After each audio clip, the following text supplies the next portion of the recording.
Hey everyone, welcome back to our channel. Today I'm going to show you how to fix no sound issue in Windows 11. Simply come over into your search option and going to search for control panel. After click on control panel, you will get this kind of interface over here. Just simply come over into view by, click on category and then select small icons and click on sound, and there will be this option called digital audio HDMI is now showing over here. So what you need to do, just simply click on the right mouse button and then you just need to click on configure speaker. You can simply click on test as well, but I will don't go for that, go for next and click on finish.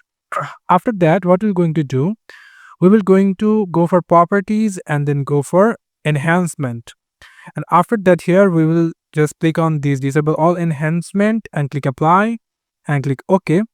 Afterwards, click on the right mouse button another time, go for properties, and now we will going for properties as well.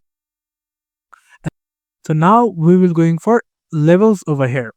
After that, be sure that your digital audio HDMI is, if it's looking like this, just click on it and then the level you just need to turn it, increase it like 100. Click OK. Now close everything by one. So this is how you can fix no sound issues in Windows 11. Thank you so much for watching this video. I hope to see you in other videos. Till then, goodbye.